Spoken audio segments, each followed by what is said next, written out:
You still got those smiles on? I hope so. We hope to start your day yesterday with a smile. Same today. I am going to read the rest of chapter 13 of The Search. So I'm going to put a link right up here in the eye. And if you have been trying to catch up, but you're not to this point yet, then please go there and listen to the earlier recordings. Unless you've read the book, and then fine, stay with us.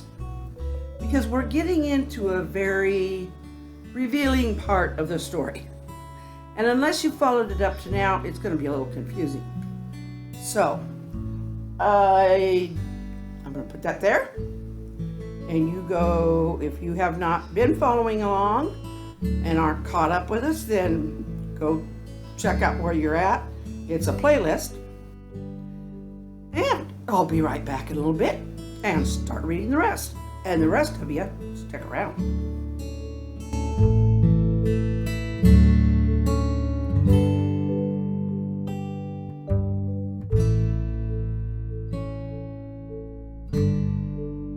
King Charlie, A Forbidden Romance, is now available on Amazon in both the paperback and the electronic edition. And Who Be Charlie Be, the first book in the series, is still available with a coupon for free at Smashwords.com. Look in the description for that information. Okay, if you followed us up to this point, you know that Shepherd has revealed some things to Sheridan and Diggory. And they've been pretty important revelations. Now, we're getting a good idea who Shepherd is. Now, they are up on the top of the mountain. Well, no, not the top. They're climbing the mountain. They are on a rocky ledge that's overhanging the canyon where they just came out of shortly before. Shepherd motioned for them to sit on a rocky ridge not far from the path. Their legs hung over the canyon below. Shepherd remained just above them on the path. Do you feel safe sitting there? Well, yes, as long as nobody pushes us off, Sheridan replied, and Diggory nodded. There was a time my father asked me to trust that he would not let me fall. I slid to the very edge. Catch was with us and wanted to test my father because he wanted to make me doubt the king. Catch pushed me, and as I was at the precipice, falling over the edge, when at once my father was immediately before me. With that statement, Shepherd was face to face with Sheridan and Diggory. Sheridan gasped and looked down to see what Shepherd was standing on. But his feet were not touching anything. He was in midair. Shepherd continued. Father pushed me back on the ledge and held me up. It was that day that he banished Catch from his kingdom. He said that Catch had many chances to quit challenging him, but he continued to rebel. As Shepherd spoke, he moved in the air to stand on the edge of the rock ledge where Sheridan sat with Diggory. The two followers immediately stood up and replaced their backs to the mountain's side wall.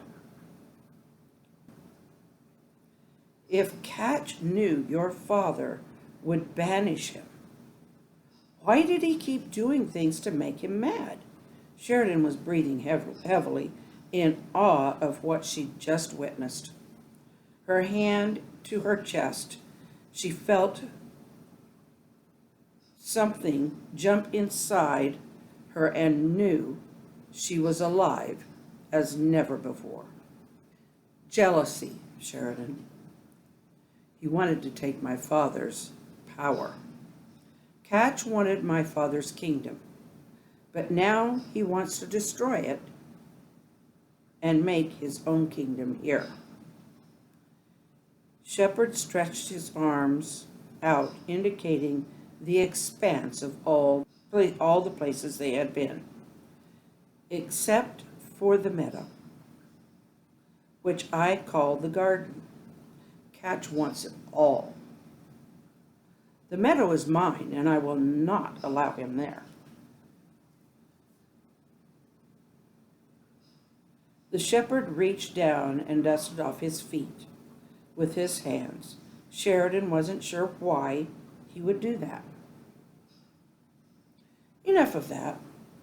Catch can no longer take either of you. So none of this is real? Sheridan asked. This is all a dream I'm having in a coma? I want to know too, Shepherd. I believe you, but what is real? You have led me through all of this, and I've dreamed it. What is real? You are both real. This place is real. Just because you are in a coma doesn't mean you are not with me now, or that you are not both real. You are both here with me, making this journey so that you can know me more completely. Think of it as an in-between, Shepherd explained. Hidden is the entrance to this place. You are prepared in hidden. Catch knew he could not have your souls because they already belong to me from when you first believed as children. Give me a minute to absorb this, Sheridan said. She took a deep breath and felt like the earth below her feet moved. She was dizzy and felt much like she did in Hidden that first day when she tried to cross street. She sat back on the rock ledge. I believe you, Shepherd. What you have said explains so much about the past few days. If this is real, and yet we are there, what about our bodies here? Sheridan asked. Your earthly bodies are still in those hospital beds. You are also real here. These bodies are your real bodies here. But they are not sick. You are healed at the lake, but only in these bodies. You are in between your life on earth and your life that will be forever. Oh, dear Lord. Diggory slumped down to his knees. You are the Lord Prince. Sheridan also bowed down on her knees on the rock ledge. Lord Prince? I have known, but I still doubted you. Please forgive me. Get up, both of you. Shepherd held out his hands for them both. You have been forgiven. Don't you know that I love you? You are my brother and my sister, my friends, and so much more. I've waited for you because I love you both. He folded both of them into his arms. I'm still confused, Shepherd. Lord Prince. Diggory spoke as if he was in terrible pain. His eyes turned down to the ground. You heard me earlier talking about all the terrible things I've done to support my addictions. Diggory's loud cry as he slid to a fetal position sounded so full of pain. Sheridan wanted to run to him. Shepherd sat down beside the young man. If Shepherd had any judgment toward Diggory, Sheridan could not see it anything Shepherd said or did.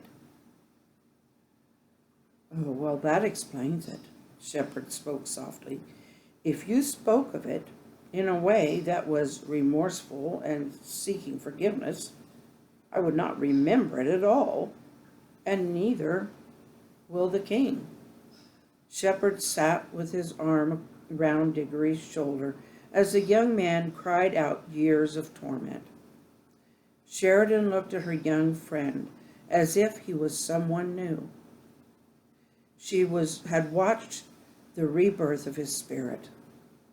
His smile softly grew through the tears. His eyes darted as if they were seeing everything new. Diggory, how wonderful! Sheridan hugged her friend closely. Let's move on up the mountain, Shepherd spoke with a quiet authority that Sheridan knew and understood. And that's the end of chapter 13. Ooh, I almost didn't want to quit. Been a while since I wrote that. I think you're beginning to understand where we are in this. So, chapter 14 will continue this part and take them up to the top of the mountain. And then, I believe chapter 15 is, well, there may be a couple chapters left. What I say in this, or what I call a person in this, might be somebody else that you recognize. Or not, depending on what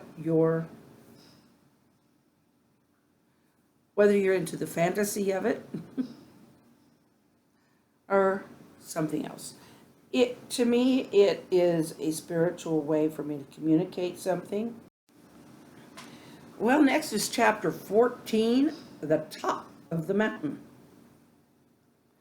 There's some strange things go on there too, so stick with us. You may be figuring it out, but there's still some stuff to come. And we're going to fill out the rest of the story and find out what's going to happen to them next. So I think that's going to be it for tonight for me. I am just kind of bug-eyed for some reason. Wow. Hey, guys. I was sitting over there listening. Yeah, me too. Wow, I like Shepherd a lot. I didn't like Catch. I still don't. Well, I don't think we're supposed to. Shepherd reminds me of someone. Who's that? Well, he's kind of turning out to be a really cool, gentle leader, isn't he? Yeah, he really is. Yeah, and he really cares about his followers. Yeah. That's kind of like you. Well, I hope I'm good as a puppet person. You are. I'm not always so good at being as gentle, though. With that, you are. Well, yeah, but I'm not perfect. And with you, yeah, it's easy. But sometimes I do get messed up, and I kind of argue with people, especially if it's politics. Oh, stay out of those. Those get you in big trouble. Tell me about it. Okay, enough of the jokes. Good night, everybody. We love you. We love you, we love you, da, da, da. Okay. Well, I do love them. I know, but the song was silly. Oh, I can love them silly if I want to. I guess you can. I think Glenda's getting a little goofy in the head. She's so sleepy. She took one of her medicines early and it's making her loopy. Hey, you don't have to tell them that. Let's just say, please subscribe and give us a thumbs up. Oh, and don't forget the little bell. Click on the little bell. Yeah. And most of all, love each other, respect each other, and smile and wave. Yes, do smile and wave. I like waving with my noggin. Me too. You got a softer noggin than I got. Now they're just being silly. Yeah, we kind of like being silly too. See you tomorrow. Yes, we will. You be good. And go check out that playlist if you haven't. Yeah. Bossy little things, aren't they? Okay. We'll see you tomorrow.